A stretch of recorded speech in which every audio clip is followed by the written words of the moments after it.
I mean, you want to talk about a quarterback that can run. Joe Burrow runs a whole lot, but he just runs in the He's opposite direction. he's side to So, side, side to yeah, side. he's side to Yeah. side. There's just not a lot of positive yards.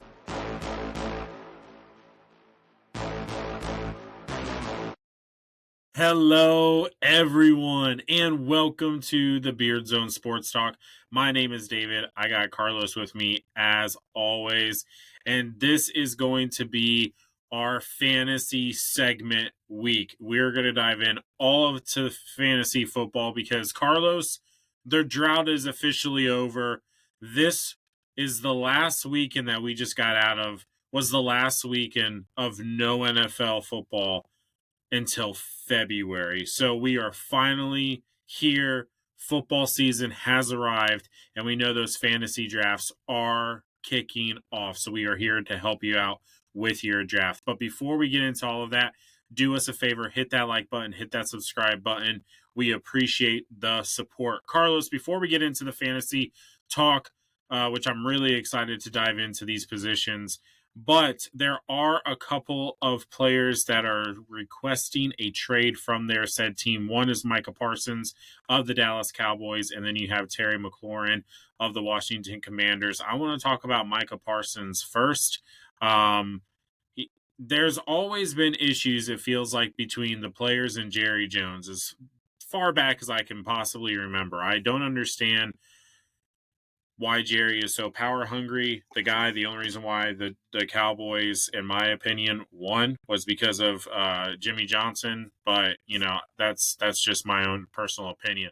Micah Parsons, though, when healthy, this guy is an absolute monster off of the edge. He still has a lot of years ahead of him. So I know a lot of teams are going to be wanting to get this guy. Yeah, it's interesting how this one's going to play out because Jerry keeps saying how savvy Parsons is with the negotiation process, and I'm sure he's seen everybody else go through it. With Myles Garrett, from everybody else that's going through their contract disputes right now. But I don't know how this one shakes out. Like, how do you let that elite talent go? I mean, they're going to get compensation out of it. I guess the question is, are you going to pay the guy, or are you going to do this whole, this is what I hate about the Cowboys. They did it with Dak. They do this whole back and forth, and Jerry thinks he's this master negotiator, and then he drops the bag on Dak Prescott. Like, just pay the guy, get him into camp, let him be healthy. Was he hurt 4 games last year? Yeah, but I mean, it's football. There's that chance they're going to get hurt, but I don't know why Jerry has to play this back and forth negotiation thing. Like, it's very annoying. Yeah, it really is. And Micah Parsons, although he missed 4 games last year, was probably more productive than half of the edge, No, other defensive edge guys out there in the NFL. I mean, there's definitely a few landing spots that I know that teams are going to be looking at him. My top 2 landing spots for him, for teams that might be looking at, one is the Buffalo Bills because they could use some help off of the edge, and then second is the Carolina Panthers, which I would hate to see him in Carolina. Yeah, that would not be fun. But they do need help in that pass rush. Where do you see Micah potentially falling if he's going to actually get traded? that's a tough one because if you're somebody like Buffalo, are you gonna, like, what's this guy's value? Are we talking 2, 3 number ones? I mean, you're getting the prime years of Parsons. 26. The next 4 years of his career, 4 to 5, are going to be like these are his prime years. So some teams got to be willing to give up a lot, and I don't know who's going to do that. But for a team like Buffalo, that puts your defense over the top. But then you got to turn around and pay this guy. So is Buffalo going to go and turn around and pay him $40 million? Because if he's going to go play in Buffalo, I guarantee wherever he goes and plays, he's not going to take any kind of pay cut. He's $40 million. Zach Sealer from the Dolphins just signed. He's getting almost $30 million. And I love that guy as a player, but he's not Mike Parsons at all. No. So wherever he goes, is going to want to have to pay this guy. Going to have money for the next 4 years. That seems like what the contracts are going 4 or 5. Man, I don't know. Panthers make sense. They could use a pass rush like no other. I keep hearing more of the AFC, and I think New England's in the mix, and I don't want to see it. I don't want to see it because he's going into the Dolphins division, and if he goes to Buffalo, him and Bosa off the edge would be. I mean, Bosa's probably only going to play like 5 games, but yeah. Man, but still, those 5 know. games are going to be really tough. Yeah. No. I mean, he's good. Don't get me wrong. I just don't know who's going to give up them. I don't think he's going anywhere. I think it's going to be the stupid song and dance with Jerry. He's going to dump 30. He'll get a hometown discount of about $38 a year. So I think it's just going to go back and forth. I don't think he's going to find anybody that is willing to give up. I think this is a 3 first-round guy. I think you got to give up 3 or 2, a second, and a player, and not a practice squad player, somebody of maybe they're aging or something. But well, I mean, something that you just said, you're going to get Micah Parsons in his prime.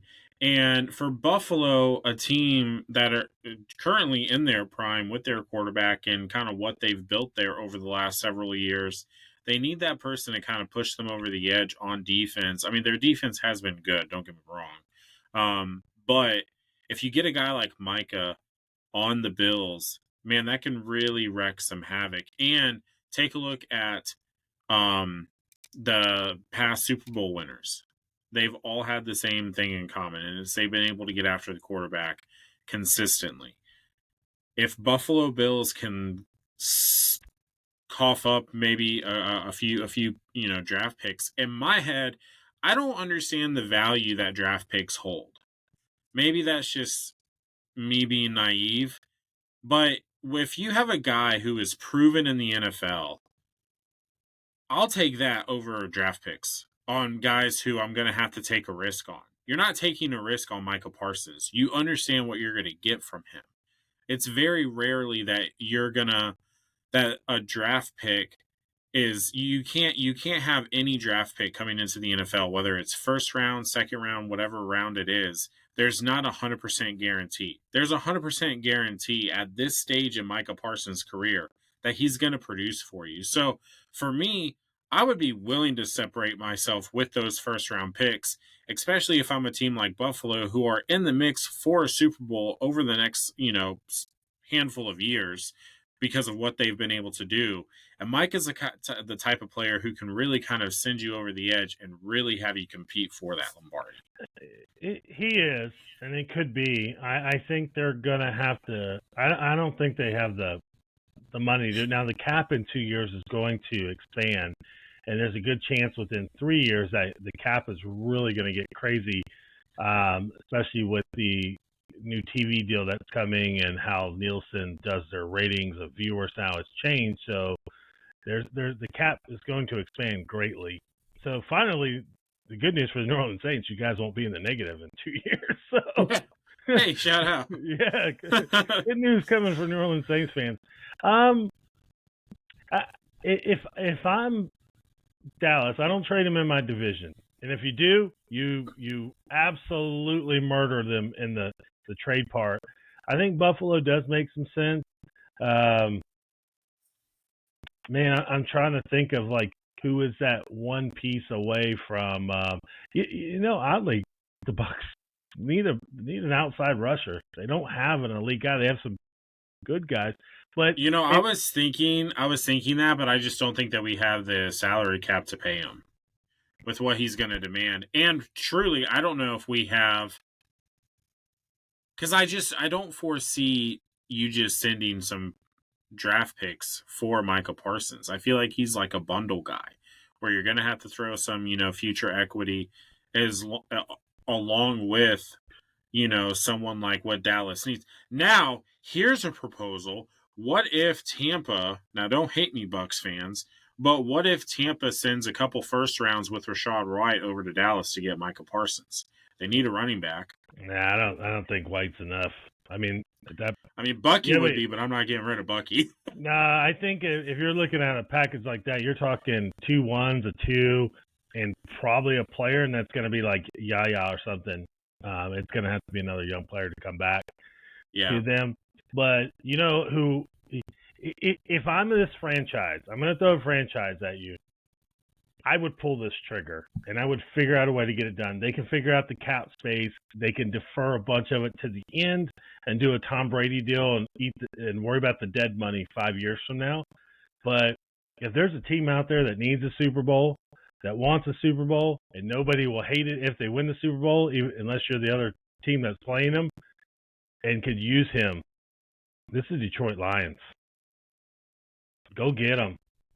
Give him 2, Oh my 3. gosh. Him and Hutchinson on the other side. Oh it my changes gosh. it. And that city is dying for a Super Bowl championship. Dying. And they would do it. They would sell. They would sell their future for it. Because I'm telling you, it makes sense to me. Man, I just got this image of Micah Parsons in a Detroit uniform, and it just looks nasty. Him and Hutchinson on the edge. Oh my gosh, could be man, what a arguably the best duo. tied in tandem. But man, Yeah. I don't think if you heard on the radio any Detroit Lions fan that you just gave up 3 1s for Micah Parsons. I don't think they'll do it. They're young on the defensive side of the ball. They're set for a little bit. They've got money to pay him. They don't need to pay him this year. He's getting about 20. But next year they've got enough cap to figure it out, and then move it. And then we're going to get these TV deals. Plus, you're going to start seeing these other streaming deals from Netflix and everything else. Start to pop up. I mean, ESPN's just spent a buttload on BeardZone, so they're taking back BeardZone. So they could do it, man. And if I'm them, I'm making the call to Jerry Jones and probably giving him something that, hey, if this leaks out that you turn this down, Cowboys fans would be at the gates, man. They just would be like, we love Parsons, but 3 1s, maybe. It's hard to pass that up. What a duo that would be with Hutchinson and Micah Parsons off of the edge. That would be wild. But let's go to the other guy. Let's stay in the same division. It seems like it's the NFC East right now. But let's go to Terry McLaurin. All due respect, Terry. I respect your game. You're very consistent. I understand that you've been with Washington through the absolute garbage years. But you guys are on the rise right now. You have a young quarterback that you connected with very well last year. Again, I understand that it's at the end of the day, it's about money, it's business. I can appreciate that, but man, I did not see this trade request coming from Terry. I knew that there was some, they weren't seeing eye to eye as far as the money that was being put on the table, but I thought for sure that something was going to get done because of the right direction that they're heading. I mean, they were in the NFC Championship game just last year in their quarterback's rookie year. He's the number 1 wide receiver on that team. Now you got Debo, which, I mean, everyone wants to say, oh, Debo's washed, but it's still Debo. He can still produce. He'll still draw some attention away from you. Yeah. And so I just don't, I didn't see it coming. But Terry, there's 2 teams for me with Terry that desperately need a wide receiver, and they're both on the West Coast. One is the Los Angeles Chargers, and the other one is the Las Vegas Raiders. If either of those teams could get a Terry McLaurin on their squad, that would do a lot of help for their quarterback. And man, I think, man, with Pete Carroll and Las Vegas and what he was able to do with, a Tyler Lockett and the weapons that he had in Seattle for so many years, he could probably do the same thing for Terry. And Terry has been consistent. The guy is just a steady Eddie, always reliable. So one of those teams I feel like should go and get him. This is one that doesn't make any sense, and this is part of that. I think part of the negotiation process on a player is like, I'm just going to ask for a trade, and it's great for everybody talking about it because now you got you got something to talk about. This one doesn't make sense to me that the Commanders don't just sign the guy. You got your star quarterback on a rookie contract. That's when you give other players big other money. players money. Yeah, give him his money. I mean, I'm looking at the list of guys. Brandon Ayuk is the one that's probably, because the Redskins are around like 27 million. He wants at least 30. Brandon Ayuk's getting 30. Garrett Wilson's getting 32 and a half. So I mean, I think Scary Terry's up in that Garrett Wilson range. Give him his money now and front load the thing. You don't have to pay Daniels for 4 more years. 4 more years. Just front load it. Give him his money and get his butt on the field, man. You've got a team that's competing, and it's Daniels' favorite guy. He wants to push the ball down the field, and that's your guy who goes down the field. Debo's not that guy. He's your crossing route. So this one makes no sense for the Commanders. And I don't know who they're going to trade for him. The Steelers already said they're out if this goes down to a trade. But you're right. Las Vegas is a guy who needs it, and they got a lot of money. They got money this year. They got over 100. They got 114 million next year. They got a lot. They can pay this guy. You want 35? Here's 35. Him and Jacoby Myers. I mean, Myers he's not a one, but that'd be a good 1-2 punch with Brock Bowers and Genty. That offense looks way different. We're talking big time. Yeah, I think big time. That's a couple extra wins. Is he going to win? Is he going to go to an AFC championship? No, not next year, maybe the year after. But those building blocks are there now. Like that team looks a little more attractive to defensive players moving forward. Like the Raiders make sense to me, as much as the Chargers need him. But Keenan Allen, it looks like Keenan Allen's going to sign with the Chargers. Which, granted, he's older, but Raiders got a lot of money. Yeah, it was definitely one that I was not expecting, but I agree with you, Carlos. Washington, what are you doing? You're finally starting to do the right thing for your organization and for your franchise. Pay this guy. You have the room. You don't need to pay Daniels at least until at the end of next year. We're starting to see, quarterbacks sign, out of their rookie contracts into more long-term contracts, but they still have to play out their rookie contract. So it's only like the contract doesn't last until after, the rookie plays out. So you have time to build around your team to pay whoever needs to be. You were right there at the Super Bowl, doorstep last year. No one was going to see that coming. No one saw that coming. So why not pay him? This is where it comes down to. It goes back to sometimes these owners. Come on, just pay. There is a team you mentioned earlier that could desperately use a wide out that can stretch the field, and a quarterback they have with a huge arm. And I'm not wishing this by any means. Is Buffalo. Buffalo could, adding that guy to that offense, and a guy that you have a quarterback that he can't underthrow any wide receiver. The guy can throw a football a long ways. Yeah, that's another one. But this was probably the one that makes no sense to me. Parsons, I kind of get it because it's Jerry Jones being Jerry Jones, but Commanders, come on, man. Yeah, pay it. Yeah, pay the guy. But, Carlos, let's go ahead and let's dive into what the people are actually here for, and that is fantasy football. So, this week, this is how it's going to be. Over the next several weeks, we're going to break down by position and go over who we feel you should be eyeing. And we're also going to give our sleeper pick for each position. We got quarterback, wide receiver, tight end, and running back. Okay, that is going to lead us into the regular season. So, Carlos, we are right here on. So let's help these people get their boards ready, and let's help these guys win some fantasy champ and girls. We're not one-sided over here, but let's go ahead and dive into the quarterbacks. The quarterback is obviously important. Position in fantasy. You need a quarterback that is going to be putting up consistent numbers. You don't need a guy who's going to be up and down throughout the season. Obviously, someone who is going to be healthy all year long. So let's dive right into it. Carlos, I want to hear who you have as your top 5 quarterbacks going into this year. Well, Tua, duh.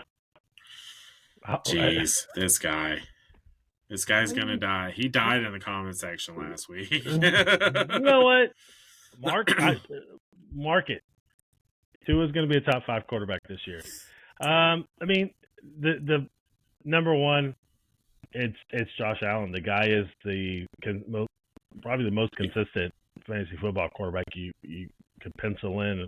Yeah. Big numbers out of that guy every year. You got Lamar. He's going to put you up. It seems like it's running quarterbacks, and then now you have to add Jalen Daniels in there. That's another guy who's running on there.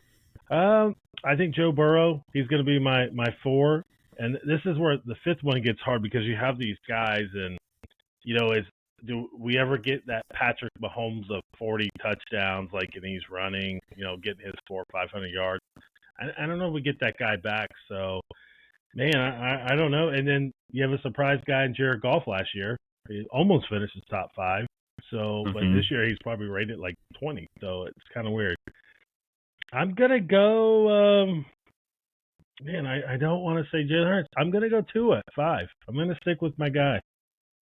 I think you're gonna stick with your guy too. McDaniel says they're pushing the ball down the field this year again. They're going back to what made them what they were. He's gonna push the ball. Hey, I can definitely respect it. Yeah, I think me and you pretty much have the same list here. Especially the top 2, Josh Allen, Lamar Jackson. Those 2 guys should be the first quarterbacks off of the board in your fantasy draft. And if they're not, pick them up. If they fall to you, pick them up. Those 2 guys you don't want to let slip off of, out of the 2nd or 3rd round for sure. So I do have Joe Burrow up here simply because the guy was 3rd in quarterback for fantasy points last year. And I mean, you want to talk about a quarterback that can run. Joe Burrow runs a whole lot, but he just runs in the opposite direction. He's side to side. He's side to side. There's just not a lot of positive yards. I like Jaden Daniels. I'm going to be hesitant to put him in my top 5 coming into this year simply because there is that sophomore slump that some quarterbacks do face now that teams do have, more film on him. And also, because of this whole Terry McLaurin thing going on, I want to see what happens. Because he did lean heavy on Terry McLaurin last year. And if Terry's going to be gone, I don't know if you can do and have the same trust with Debo. So I'm going to... Jaden is definitely an honorable mention for me to take a look at.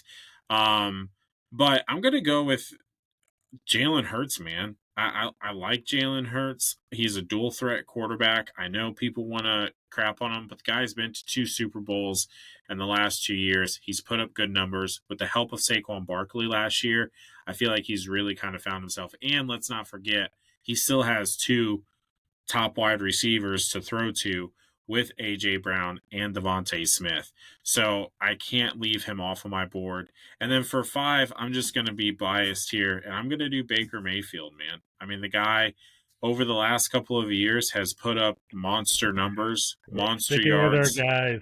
We're sticking with our guys in top 5. So, but I mean, really, when it comes to the quarterback position, Carlos, what do you look for? Obviously, we want consistency. I've said it. Consistency. They want to stay healthy. You don't want the ups and downs that some quarterbacks face, each year. Yeah. Outside of that, though, what do you look for? Do you tend to go more towards a scrambling quarterback because now they have, an added bonus to get extra points?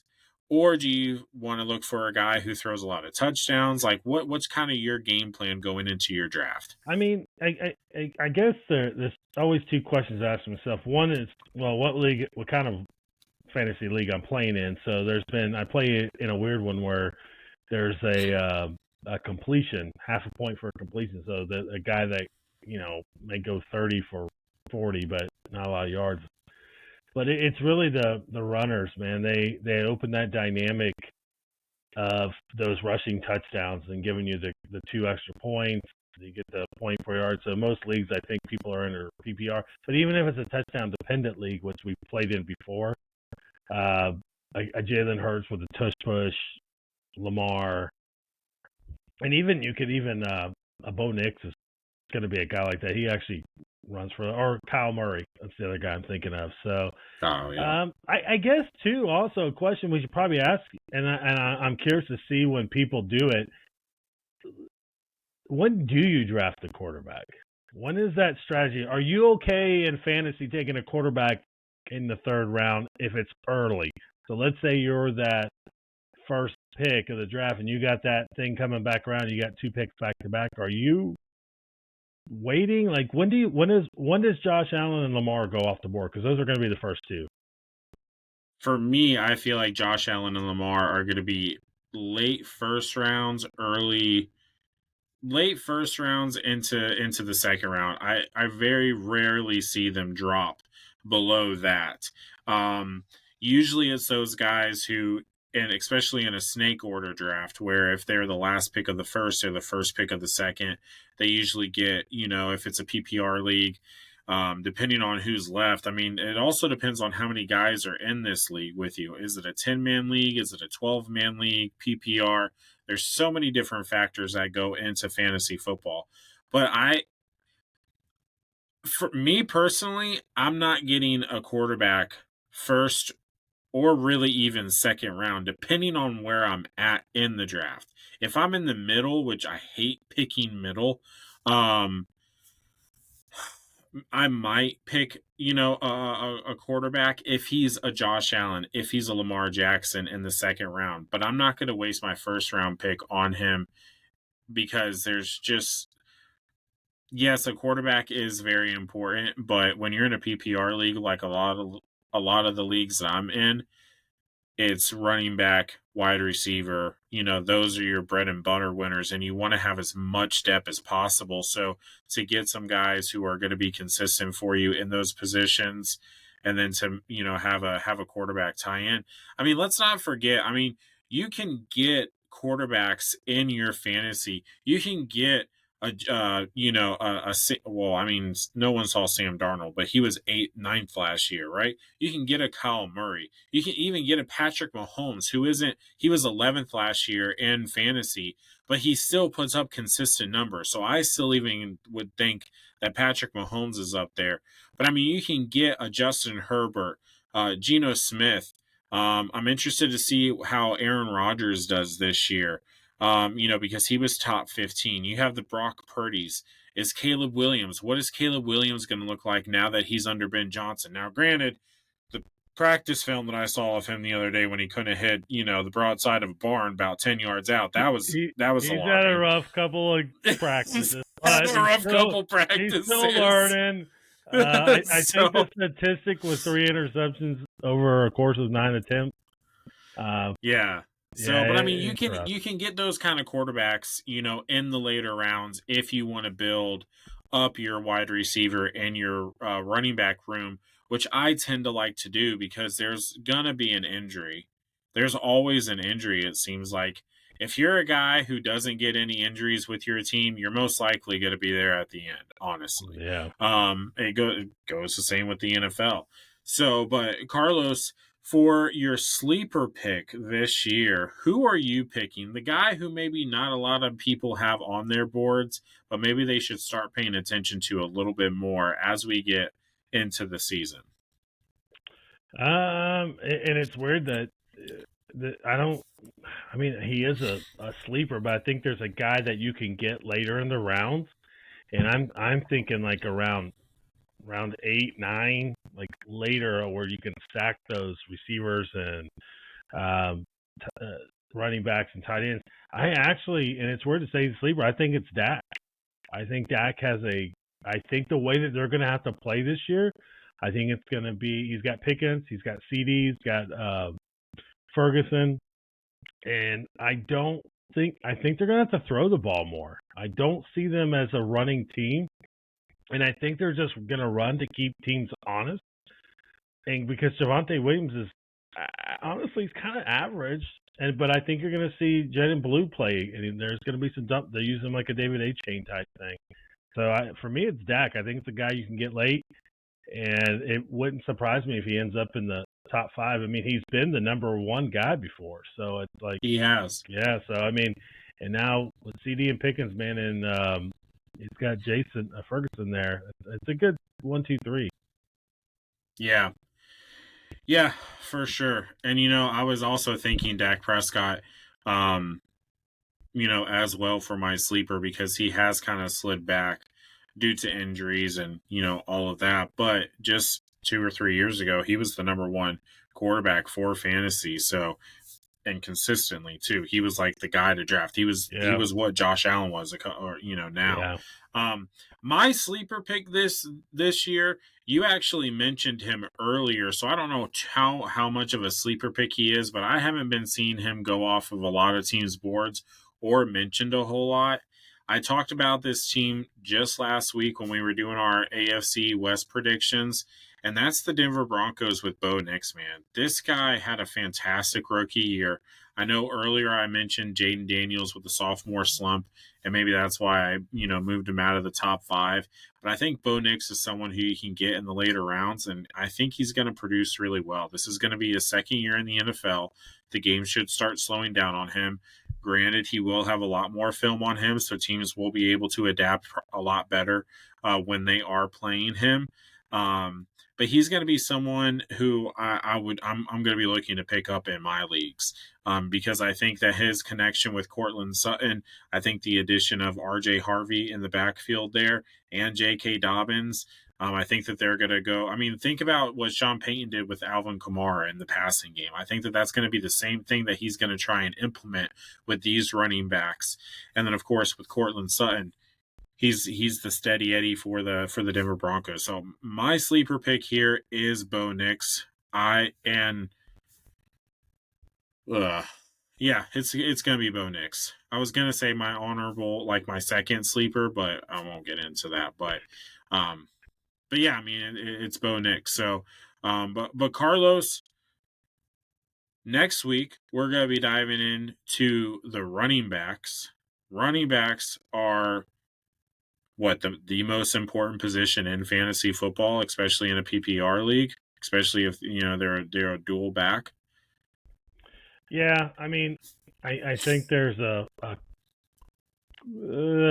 don't know if we got a strong handful that are like they catch a lot of footballs and run.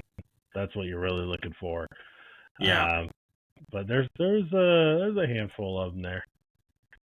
yeah, definitely. So, but we'll be breaking down the running back position.